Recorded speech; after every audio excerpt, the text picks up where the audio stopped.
प्यारे दोस्तों, सज्जन मित्रों, हम बताने जा रहे हैं आपको आपके जीवन के रक्षक रूल्स। अगर आप गाड़ी ड्राइव कर रहे हो तो उसके क्या है कानून कायदे, क्या नियम है भारत में, उसके रूल्स है, रेगुलेशंस है, कैसे आपको गाड़ी ड्राइव करनी है, किस चिन्ह का क्या मतलब होता है, उसी के बारे में हम आपको बताने जा रहे हैं। प्यारे दोस्तों, बने रहिए हमारे साथ और अधिक जानकारी के लिए हमारे चैनल को सब्सक्राइब करें। और बहुत सारे रूल्स रेगुलेशन है जो आप उनको पढ़ करके अपने जीवन की रक्षा कर सकते हो। Accidental traffic rules in India in Hindi में हम आपको बताएंगे। तो प्यारे दोस्तों, बने रहिए हमारे साथ और चलते हैं आगे। और उससे पहले हम आपको ये कहेंगे कि सब्सक्राइब करना न भूलें, हमारे चैनल को सब्सक्राइब अवश्य करें। चलिए, अगर व्यक्ति चाहें तो बस कुछ यातायात के नियमों का पालन करके खुद को तथा दूसरों को सुरक्षित रख सकता है। यहाँ कुछ साधारण भारत के यातायात के नियम का मतलब बताया गया है, जिनका पालन करके हम हमारे यातायात को बेहतर बना सकते हैं व यातायात की इस बड़ी समस्या को आसानी से छुटकारा मिल सकता है। जो यातायात से की वजह से काफ़ी सारे लोगों की जान चली जाती है, उनमें लोगों की लापरवाही होती है या कुछ टेक्निकल खामियां इस टाइप का कुछ इशू आता है, तो उसका रूल्स एंड रेगुलेशन होता है, तो उसी के ज़रिए आपको देखना है। तो चलते हैं आगे। अपने वाहन की पार्किंग ध्यान से रखें। पार्किंग का जो ध्यान है वो विशेष तौर से आपको रखना चाहिए। तो अपने वाहन की पार्किंग इस तरह से ना करें कि वह दूसरों के लिए मुश्किल बन जाए। आप थोड़े समय के लिए भी पार्किंग करना चाहें तब भी सही जगह से पार्किंग करें ताकि दूसरों को दिक्कत ना हो। विशेष तरह की बात है ये। अगर थोड़े से जगह पर भी आप थोड़ी देर के लिए ही पार्किंग करना चाह रहे हो, फिर भी अच्छी जगह पे पार्किंग करें। चलिए सर, आगे चलते हैं। सड़क पर ड्राइव करते समय ओवरटेक ना करें। सड़क पर अगर ड्राइव कर रहे हो तो ओवरटेक की आपको होल्ड नहीं लगानी वहाँ पे। आप ड्राइव करते हैं तो किसी से रेस ना लगाएं। ये ज़रूरी नहीं कि कोई आपसे आगे निकल गया तो आप भी उससे आगे निकलें और यातायात के नियमों को तोड़ें। तो ऐसा आपको नहीं करना चाहिए। अगर आप यातायात के नियम का पालन करते हुए गाड़ी चलाते हैं तो यह आपके साथ दूसरों के लिए भी अच्छा होगा। तो उसकी एक लिमिटेशन होती है, उसी के दायरे में गाड़ी ड्राइव करना चाहिए। तो चलते हैं आगे।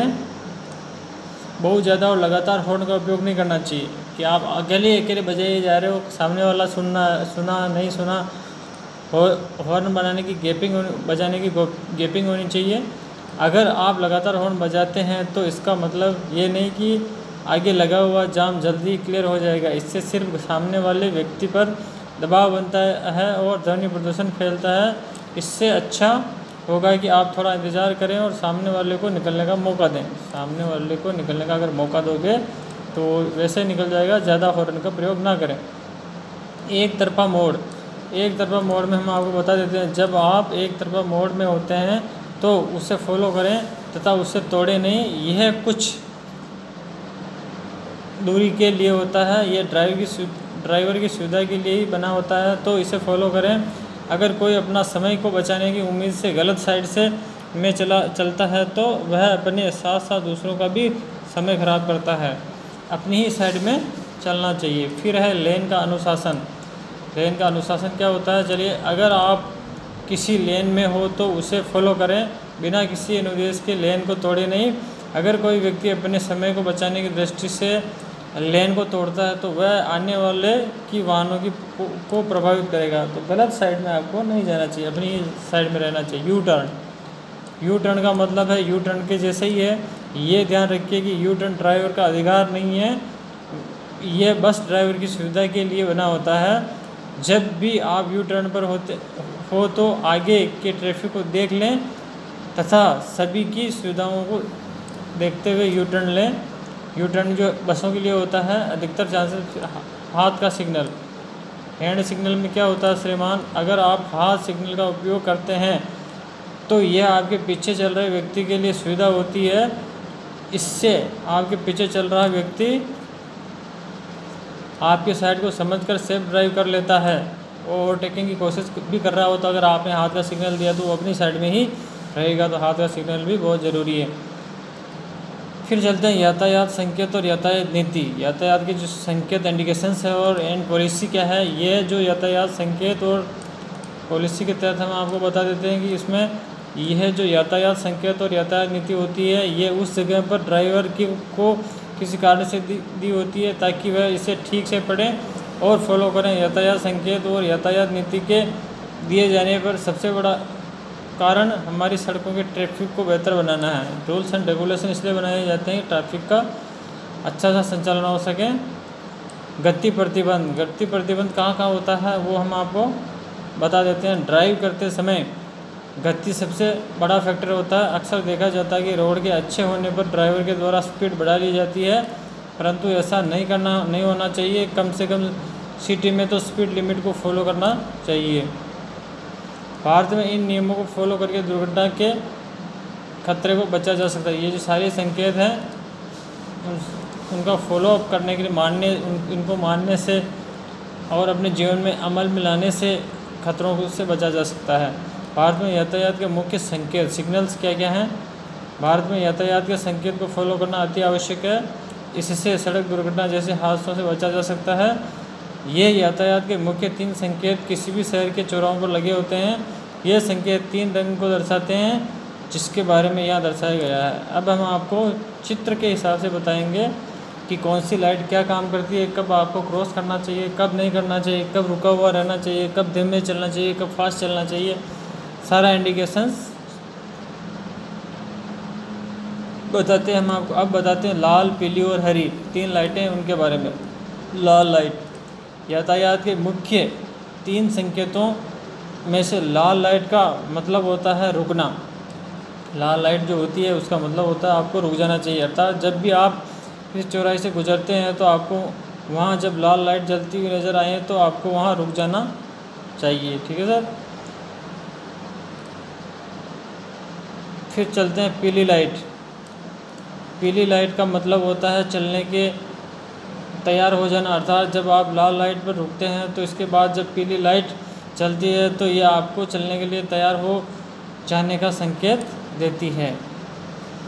पीली लाइट संकेत इंडिकेट करती है कि आप चलने के लिए तैयार हो जाओ। फिर चलते हैं हरी लाइट। हरी लाइट का मतलब होता है जाना जाता। अर्थात जब सिग्नल में हरी लाइट चलती है इसका अर्थ ये है कि आपको इस पर चलना है। इस प्रकार आप इस संकेतों को फॉलो करके दुर्घटना से बच सकते हैं। लाल, पीली, हरी तीनों लाइटों को ध्यान में रखते हुए।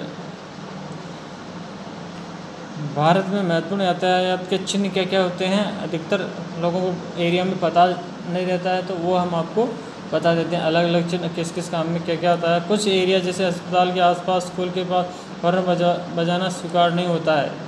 अस्पताल, स्कूल और इन जगहों पर हॉर्न बजाना अलाउ नहीं है।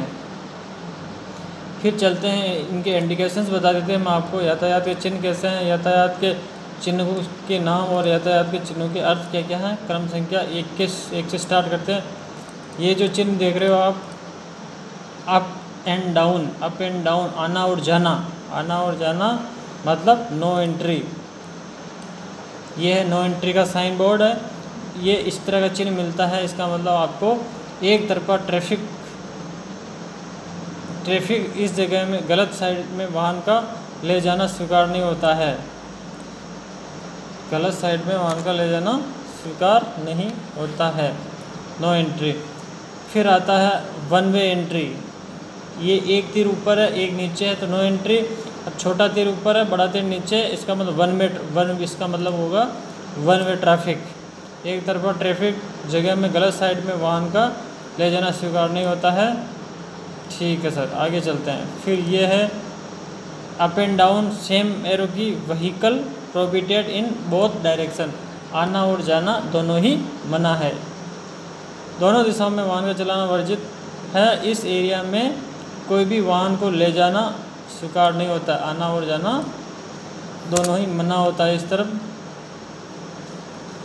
और ये जो लेफ़्ट साइड में एरो आ रहा है और प्लस राउंड क्रॉस जो साइन है, ये नो लेफ़्ट टर्न, इसका मतलब होता है लेफ़्ट में आप टर्न नहीं ले सकते हो। इसका आशय ये होता है बाएं हाथ में नहीं मुड़ना है। इस साइन का मतलब होता है कि आप बाएं हाथ में न मुड़ें, विशेष तौर से ध्यान रखें। फिर चलें आगे। ये जो राइट हैंड में टर्न है तो इसका मतलब ये होता है कि आप राइट हैंड में टर्न न लें। दाएं हाथ में नहीं मुड़ना है, इस साइन का मतलब होता है कि आप दाएं हाथ में न मुड़ें, दाएं हाथ में बिल्कुल न मुड़ें। फिर ये होता है कि ये नॉर्मल चल रहा है छोटा एरो की, और फिर ये आगे से घूम के ओवरटेक, ये जो साइन है वो ओवरटेक, नो ओवरटेकिंग, आपको ओवरटेक नहीं करना है। नो ओवरटेकिंग इस साइन का मतलब होता है कि आप किसी भी वाहन से आगे निकलने की कोशिश न करें, ये है नो ओवरटेकिंग का। फिर P+ नो पार्किंग, इसका आशय होता है कि यहाँ पे पार्किंग आप नहीं कर सकते। नो पार्किंग एरिया में किसी को भी अपने वाहन खड़े करने की अनुमति नहीं है। फिर नो स्टॉपिंग, ये जो बड़ा एरो की है उसके ऊपर ये प्रतिबंध का जो चिन्ह है नो स्टॉपिंग, यहाँ पे आप नहीं, नो स्टॉपिंग इस एरिया में किसी भी वाहन को गलत चलते समय रुकने की अनुमति नहीं है, अनुमति बिल्कुल नहीं रुक सकते हो।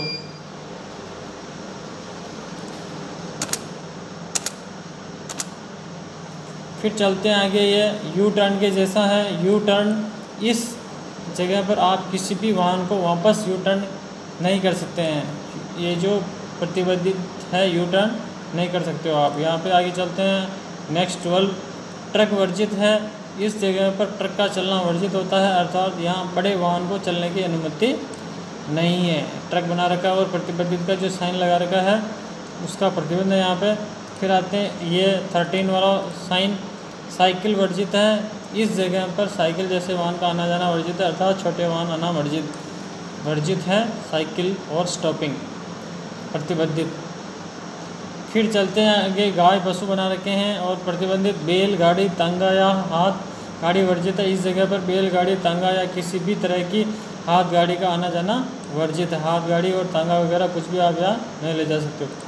यह आदमी चल रहा है और प्रतिबंध का साइन है। पैदल चलने वाले व्यक्ति वर्जित, इस जगह पर पैदल चलने वाले व्यक्ति का आना जाना निषेध है। विशेष तौर से आपको ध्यान रखने के लिए बता रहे हैं हम, आप केवल जानकारी के लिए।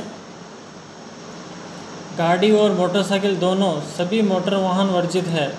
ऐसा अगर साइन है तो सब कुछ, गाड़ी घोड़े सब, इसका अर्थ यह होता है कि इस जगह पर किसी भी तरह के मोटर वाहन का आना जाना बिल्कुल मना है।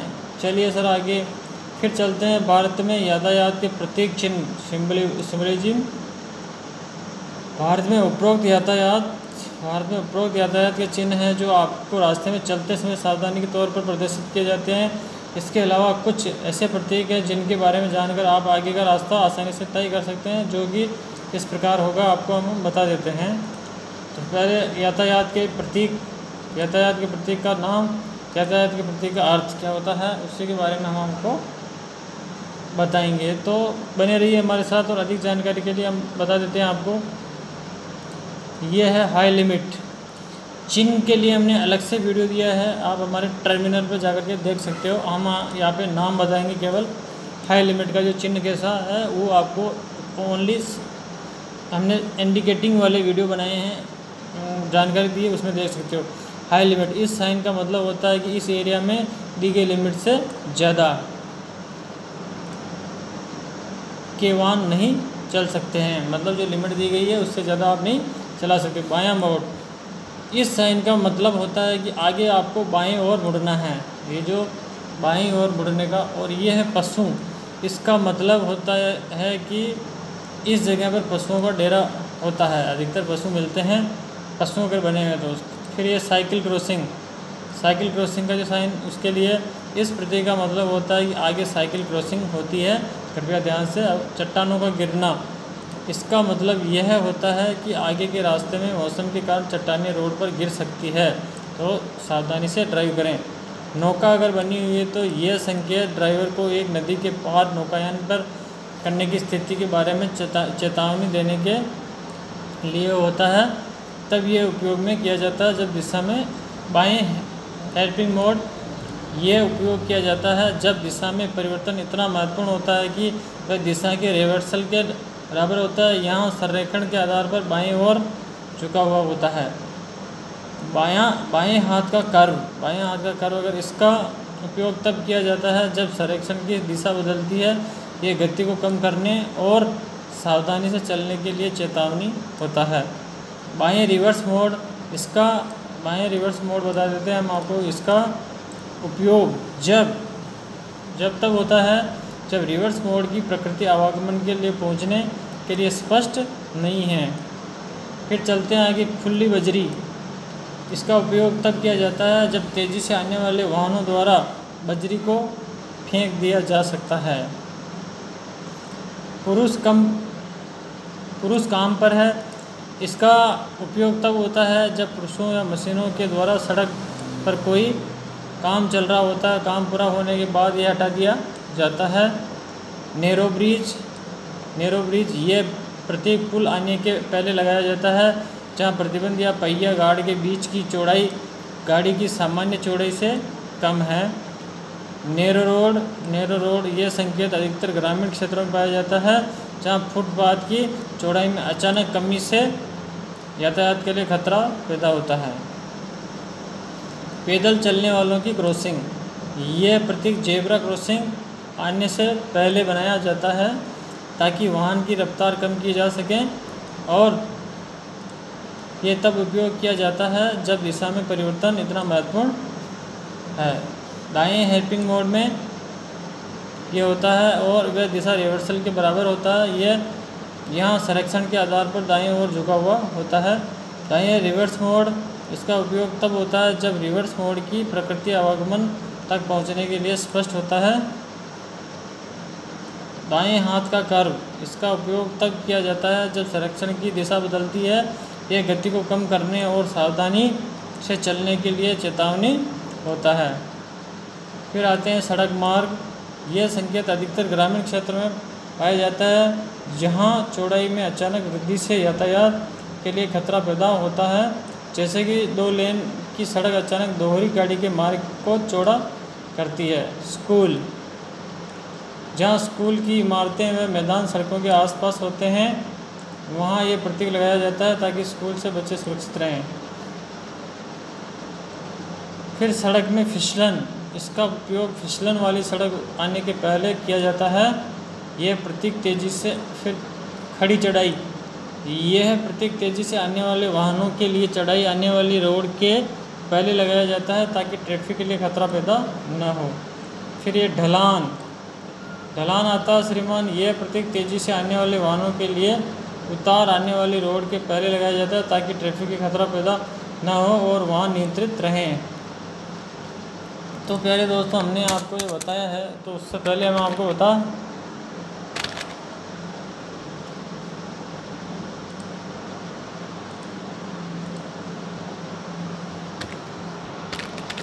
तो हमारे चैनल को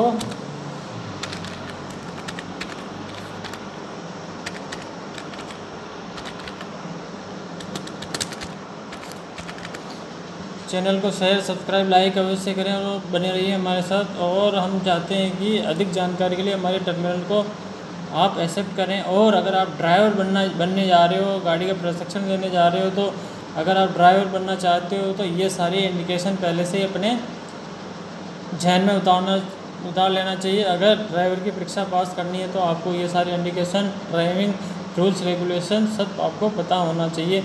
ओके सर, थैंक यू। बने रहिए हमारे साथ और अधिक जानकारी के लिए सब्सक्राइब अवश्य करें। Thank you.